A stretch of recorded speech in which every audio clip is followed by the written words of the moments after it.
اعوذ باللہ من الشیطان الرجیم بسم اللہ الرحمن الرحیم ایاک نعبد و ایاک نستعین ہم تیری ہی عبادت کرتے ہیں اور تجھی سے مدد مانگتے ہیں۔ علامہ لاہوتی اپنی کتاب جنات کا پیدائشی دوست میں لکھتے ہیں، پچھلے دنوں میرے پاس ایک آدمی آیا جس کا تعلق پنجاب کے شہر ہارون آباد سے تھا۔ وہ ایک ایسی مصیبت میں مبتلا تھا جسے وہ ظاہر بھی نہیں کر سکتا تھا اور چھپا بھی نہیں سکتا تھا۔ اس نے آتے ہی مجھے ایک دستی کاغذ خط کی شکل میں پکڑا دیا۔ اس میں لکھا تھا، میرا نام فلاں فلاں ہے، میں اپنے علاقے میں بڑا زمیندار ہوں، بہت اچھی کپاس کی اور گندم کی کاشت ہوتی ہے، بیٹے ہیں، بیٹیاں ہیں، گھر ہے، زمیندار ہوں، زندگی بہت سکھی گزر رہی ہے، لیکن ایک روگ مجھے کھائے جا رہا ہے جس کا میں نے کچھ لوگوں کے سامنے اظہار کیا، لیکن اس کا کوئی حل نہ ہو سکا۔ پھر میں نے استخارے کیے اور مسنون دعا کسی کے کہنے پر مسلسل پڑھنی شروع کر دی۔ پہلے تو فوٹو کاپی کرا کر جیب میں رکھ لی، پھر کچھ دنوں کے بعد وہ یاد بھی ہو گئی۔ میں نے اللہ سے کہنا شروع کر دیا، یا اللہ اس کا کوئی حل بتا۔ تو خواب میں آپ کی شکل، آپ کا نام اور آپ کا مکمل پتہ بتایا گیا۔ اب میں بڑی مشکل سے آپ تک پہنچا ہوں۔ بات دراصل یہ ہے کہ میں ابھی جوان تھا اور شادی کو 3 سال ہوئے تھے۔ میرے گھر میں ایک بیٹی پیدا ہوئی۔ میرے چونکہ پہلے 2 بیٹے تھے، بیٹی کی پیدائش پہ میں بہت خوش ہوا اور میں نے بہت سی مٹھائیاں بانٹیں۔ لوگ آ رہے تھے اور مٹھائی لے رہے تھے۔ ایک خاتون ایک دفعہ مٹھائی لے گئی، دوسری دفعہ پھر مٹھائی لے گئی، اور جب وہ تیسری دفعہ آئی تو میں نے دینے سے انکار کر دیا۔ اس نے میرا ہاتھ تھاما اور کہنے لگی، میرا منہ میٹھا کر دے، میں تیرا جسم میٹھا کر دوں گی۔ نہ معلوم اس کے بول میں کیا تاثیر تھی، حالانکہ وہ بالکل بوڑھی اور بد شکل خاتون تھی۔ میں نے اسے ڈھیر ساری مٹھائیاں دے دیں۔ ہارون آباد کا زمیندار آگے لکھتا ہے، رات کو سویا تو میں نے دیکھا کہ کچھ لوگ آئے۔ انہوں نے مجھے اٹھایا اور کہنے لگے، تیری شادی ہم ایک جن عورت سے کرنے لگے ہیں۔ کہا، میں تو پہلے سے شادی شدہ ہوں۔ نہیں، وہ عورت جو تیرے پاس آج مٹھائی لینے آئی تھی، اس کا اصرار ہے کہ میری اس سے شادی کرو۔ ہمیں حکم ملا ہے کیونکہ وہ عورت مالدار ہے، ہم اس کے غلام ہیں۔ مجھے اٹھا کر لے گئے۔ میں احتجاج کرتا رہا لیکن میرے منہ سے آواز نہیں نکل رہی تھی۔ ایسا محسوس ہو رہا تھا کہ زبان تو ہل رہی ہے لیکن لفظ نکل نہیں رہے۔ وہ زندگی کا پہلا موقع تھا جہاں میں نے اپنے آپ کو بہت بے بس محسوس کیا۔ بہت دور لے جانے کے بعد سرسبز پہاڑیاں تھیں۔ ایسے محسوس ہوتا تھا جیسے کشمیر کی پہاڑیاں ہیں۔ وہاں ہر طرف کھانے پک رہے تھے، گہما گہمی تھی، کچھ موسیقی اور گانے بھی بج رہے تھے، ہر طرف خوشی کی آوازیں تھیں۔ مجھے ایک بہت خوبصورت لباس پہنایا گیا اور میں اس خوبصورت لباس میں دولہا بن گیا۔ ہارون آباد کا زمیندار آگے لکھتا ہے، میں پچھلے سارے غم بھول گیا۔ میرے اندر شادی کی ایک نئی امنگ پیدا ہوئی۔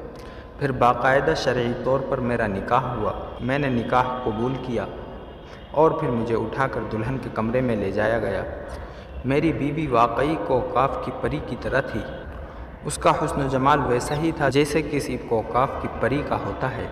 اس کا خوبصورت سراپا، اس کا جسم، خوبصورت آنکھیں، خوبصورت گردن، گلابی ہونٹ، مہکتے رخسار، نشیلی پلکیں اور دلربا آواز، خوبصورت ہاتھ اور کلائیاں، سارا جسم سونے اور ہیرے جواہرات سے لدا ہوا تھا۔ میں نے رات اس کے ساتھ شب بسری کی۔ صبح خود ہی کہنے لگی کہ میرے غلام اب آپ کو چھوڑ آئیں گے۔ اپنی انسانی بیوی سے اس کا اظہار مت کرنا ورنہ وہ ناراض ہوگی۔ خط میں اس نے مزید لکھا، علامہ صاحب اس کہانی کو سال ہا سال ہو گئے ہیں۔ میری جنی بیوی جس کا نام عنایتہ اور میں اسے دلربا کہتا ہوں، بس میری دلربا کے ساتھ ایسی محبت بڑھی کہ اس سے اب میرے ساتھ بچے ہیں جو جن ہیں۔ ہماری کبھی لڑائی نہیں ہوئی۔ شادی سے پہلے میں بہت غریب تھا، لیکن جب میری دلربا سے شادی ہوئی، دولت، مال، چیزیں اور انعامات خداوندی مجھ پر بارش کی طرح برسی۔ ہمارے دن اور رات سال ہا سال سے اسی طرح گزر رہے ہیں۔ ہارون آباد کا زمیندار آگے لکھتا ہے، اب مجھے اپنی جناتی اولاد کی شادیوں کی فکر ہے۔ میں پریشان ہوں اس وجہ سے کہ جناتی اولاد کی شادیوں کا کیا کروں۔ ان کی شادی میں کیسے کروں؟ کوئی بھی جنات میرا رشتہ لینے کو تیار نہیں۔ وہ کہتے ہیں کہ ان کا باپ انسان ہے۔ یہ جن تو ہیں لیکن خالص جن نہیں۔ میں بہت پریشان ہوں، برائے کرم میری پریشانی کا ازالہ کریں۔ مسلسل استخارے کے بعد آپ کا پتہ، آپ کا نام اور 100% آپ کا حلیہ بتایا گیا۔ خط ختم ہوتا ہے۔ علامہ لاہوتی فرماتے ہیں، میں نے اس کی بات سنی تو مسکرا دیا۔ میں نے کہا یہ کوئی مسئلہ نہیں ہے، میں جنات سے عرض کروں گا، وہ رشتوں کے معاملے میں آپ کا ساتھ دیں گے۔ اور پھر کچھ عرصے کے بعد اللہ کے فضل سے اس کی اولاد کی شادی ہو گئی۔ ہاں، میں نے اسے ایک چیز ضرور بتائی، جن جناتوں نے آپ کے رشتے ٹکرائے تھے وہ کہیں آپ کی اولاد پر جادو نہ کر دیں تو یا قہار کا وظیفہ خود بھی، انسانی بیوی بھی اور جن بیوی بھی اور اس کے بچے بھی سب پڑھتے رہیں اور اس کے نقش بھی پیتے رہیں۔ آج وہ اتنا خوش ہے، اس کی بیوی مجھ سے ملنے آئی، یعنی اس کی جنی بیوی۔ اس نے شکریہ ادا کیا، ڈھیروں ہدیہ لائی، بہت سے گفٹ لائے جو میں نے غریبوں میں تقسیم کر دیے اور ضرورت مندوں کو دے دیے۔ علامہ لاہوتی مزید فرماتے ہیں، انسان اور جناتوں کی شادیوں کے کیس میرے پاس بہت آتے ہیں۔ میری ابتدائی زندگی میں جب میرا جنات سے تعارف ابھی ابتدائی تھا، میں ان چیزوں کو حقیقت سے بہت دور سمجھتا تھا اور حیرت بھی ہوتی تھی، بلکہ بعض اوقات تو میں خود کو جھٹلا دیتا تھا۔ یہ سب چیزیں حقیقت نہیں ہیں، بھلا جنات سے کیسے شادی ہو سکتی ہے؟ لیکن پھر مسلسل جنات سے دوستی کے بعد میرے ساتھ یہ حقیقت کھلنا شروع ہوئی کہ جنات سے انسان کی شادیاں ہو سکتی ہیں۔ ابھی کچھ ہی عرصے پہلے کی بات ہے، میرے پاس ایک صاحب آئے اور کہنے لگے ہمیں تو ایک مسئلہ درپیش ہے۔ پوچھا کیا؟ کہنے لگے مسئلہ یہ ہے، میرے بیٹے پر پہلے ابتدائی طور پر دورے پڑنے شروع ہوئے اور دورے بڑھتے گئے۔ اس کا مستقل علاج کروایا، ڈاکٹروں اور نفسیاتی ڈاکٹروں کو دکھایا، پھر کچھ عاملوں کو بھی دکھایا، کسی کے بھی سمجھ میں کوئی کیس بالکل نہ آیا۔ آخر کار ایک بزرگ کے پاس لے گئے، انہوں نے حاضری کرائی تو وہ جن نہیں بلکہ جنی تھی۔ کہنے لگی میں مسلمان جنی ہوں، بیوہ ہوں، مجھے کسی ساتھی اور شوہر کی تلاش تھی۔ آپ کا بیٹا نمازی ہے، ذاکر ہے اور روزے دار ہے، مجھے یہ پسند آیا، اس لیے میں اس سے شادی کرنا چاہتی ہوں اور اس کے ساتھ اپنے ازدواجی تعلقات قائم کرنا چاہتی ہوں۔ لیکن چونکہ میں نے 5 حج کیے اور مجھے پتہ ہے کہ ازدواجی زندگی کے لیے نکاح کا ہونا بہت ضروری ہے، اس لیے مجھے اجازت دیں، میں آپ کے بیٹے سے نکاح کرنا چاہتی ہوں۔ اس کے والدین کہنے لگے ہم تو اجازت نہیں دیں گے، اور نہ ہی ہماری برادری میں یا نسلوں میں یا زندگی میں ہم نے کوئی ایسی کہانی سنی ہے۔ وہ کہنے لگی کہ میں آپ کی منت کرتی ہوں، آپ اجازت دے دیں۔ آپ اگر کہیں تو میں آپ کے برادری کے بڑوں کے پاس چلی جاؤں گی، میں انہیں مناؤں گی، ان کی منتیں کروں گی۔ میں جنات کی مخلوقات میں سے ہوں، میرے پاس طاقت بھی ہے اور زور بھی ہے، لیکن میں یہ طاقت اور زور ناجائز استعمال نہیں کرنا چاہتی۔ آپ مہربانی کریں اور میرا ساتھ دیں، اور میں ہر حال میں اس نوجوان کو اپنا شوہر بنانا چاہتی ہوں۔ ہم نے انکار کر دیا اور وہ چلی گئی۔ کہتے ہیں اب ہمارے بیٹے کے بقول وہ کبھی کبھی آتی تھی اور پھر اس نے دھیرے دھیرے ہمارے برادری کے بڑوں کے خواب میں بھی آنا شروع کر دیا۔ پہلے تو خواب سمجھتے رہے، پھر ہم سے ان بڑوں نے رجوع کیا، اصل بات کیا ہے؟ کہا اصل حقیقت تو یہی ہے، وہ عورت جنی ہمارے بیٹے سے شادی کرنا چاہتی ہے، اب ہم اس کو شادی کی اجازت کیسے دیں؟ ہم نے اپنے بیٹے کی منگنی اس کے پھپھی کے گھر کر رکھی ہے۔ برادری والے بھی حیران کہ یہ سلسلہ کیسے شروع ہوا۔ جادو کا زور کیا گیا لیکن وہ لڑکی جنی کسی بھی طریقے سے جانے کو تیار نہیں۔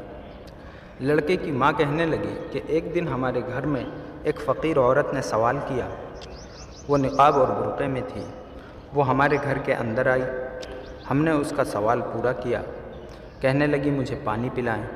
جب ہم نے اس کو گلاس میں پانی پینے کے لیے دیا، جب اس نے اپنا نقاب ہٹایا، وہ ایک جوان اور نہایت خوبصورت لڑکی تھی، جس کے روپ، نکھار اور حسن و جمال دیکھ کر ہم خود حیران ہو گئے۔ اس نے پانی پیا اور پانی پینے کی دعا پڑھی اور ہمیں دعائیں دینے لگی۔ ٹھنڈا سا سانس بھر کر کہنے لگی کیا آپ مجھے اس گھر کی خدمت دیں گے؟ ہم نے کہا نہیں، ہمارے پاس کام کرنے والی پہلے ہی ایک خادمہ ہے۔ وہ حور سی لڑکی کہنے لگی میں آپ کے گھر کی بہو بننا چاہتی ہوں۔ ہم حیران ہو گئے، کہا ہمارے لڑکے کی بات پہلے سے طے ہو چکی ہے۔ کہنے لگی نہیں، اگر آپ مجھے اپنے گھر کی بہو بنا لیں تو میں آپ کی بہت خدمت کروں گی، آپ کے لیے سارا کام کروں گی، حتیٰ کہ آپ کی بخشش کے لیے اعمال کروں گی، کروڑوں کی تعداد میں کلمہ پڑھوں گی، قرآن پڑھوں گی۔ میں قرآن کی حافظہ اور قاریہ ہوں۔ میں نے ایک مدرسے میں بہت عرصہ پڑھا ہے۔ پھر اس نے کراچی کے ایک مدرسے کا پتہ بتایا کہ وہاں بھی میں پڑھتی رہی ہوں۔ پھر میں نے ایک معلمہ سے قرآن اور تجوید سیکھی ہے، آپ مجھے اپنی بہو بنا لیں۔ لڑکے کی ماں کہنے لگی، ہم بہت حیران ہوئے، تو کہاں کی رہنے والی ہے، کون ہے؟ کہنے لگی میں وہی ہوں جو آپ کی بہت مہینوں سے منت کر رہی ہوں۔ ہم ایک دم ڈر گئے۔ کہنے لگی آپ ڈرے نہیں تو میں یہاں سے چلی جاؤں گی۔ کہا چلی جا۔ وہ رونے لگی، فریاد کرنے لگی، مجھے قبول کر لیں، آپ چاہے اپنے بیٹے کی شادی کہیں اور بھی کر لیں، میں زبردستی بھی اس سے شادی کر سکتی ہوں، اس سے اپنے ازدواجی تعلقات قائم کر سکتی ہوں، لیکن میرا دین اور میری شریعت مجھے اس کی اجازت نہیں دیتا، آپ مجھے قبول کر لیں۔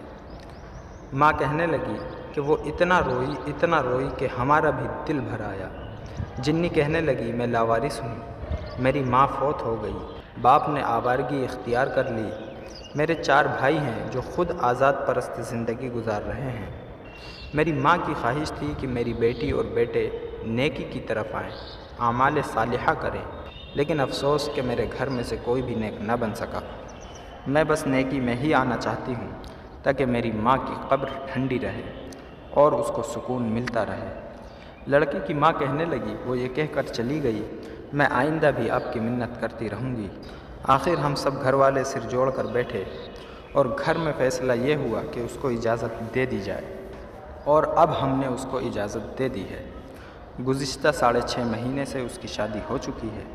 شادی کی ترتیب کچھ یوں بنی کہ کچھ قومی جنات ہمارے بیٹے کو اٹھا کر لے گئے۔ 3 دن وہ وہاں رہا، لیکن 3 دن مسلسل اس سے ہمارا رابطہ رہا۔ کسی نامعلوم کال سے، جس میں موبائل میں نمبر نہیں آتا تھا، فون کرتا تھا اور کہتا تھا کہ میں خیریت سے ہوں۔ بیٹے نے اپنی شادی کی جو داستان سنائی وہ آپ بھی سنیں۔ میں جب وہاں پہنچا تو مجھے ایک خوبصورت لباس پہنایا گیا، جو کسی دور میں ہم مغل بادشاہوں کا لباس سنتے تھے، جس میں خوبصورت تاج، شیروانی، شاہی جوتا اور ہاتھوں میں ہیرے جواہرات اور سونے کے کنگن، گلے میں سونے کے ہار۔ وہ لڑکی بہت مالدار ماں باپ کی بیٹی تھی۔ باپ نے تو اپنا مال ضائع کیا، لیکن ماں نے اپنے مال کا سارا ورثہ اسی کو دیا۔ اسے اس نے سنبھال کر رکھا ہوا تھا۔ اس نے بتایا کہ وہاں بہت بڑے عالمی جنات موجود تھے، بڑے بڑے ولی تھے، انہوں نے ہمارا نکاح پڑھایا۔ نکاح کے بعد ہم ایک بہت بڑے محل میں داخل ہوئے، جو محل میری عقل اور شناسائی سے بہت دور تھا۔ اس محل میں جب میں وہاں پہنچا تو وہاں جگہ جگہ کمرے تھے، جنات، عورتیں اور خادمائیں تھیں۔ 3 دن میں وہاں رہا اور تیسرے دن ہمارا ولیمہ ہوا، اور ولیمے میں بہت بڑی تعداد میں دور دراز کے جنات موجود تھے۔ آخر وہ مجھے میرے گھر چھوڑ گئے۔ اب میری بیوی میرے پاس شب بسری کے لیے آتی ہے۔ لڑکے کی ماں کہتی ہے کہ میرے بیٹے کے بقول اس کی بیوی امید سے ہے، دعا کریں اللہ پاک بیٹا عطا فرمائے۔ اب یہ واقعات سن کر میرے لیے یہ داستانیں پرانی ہو گئی ہیں، میرے لیے یہ واقعات نئے نہیں ہیں۔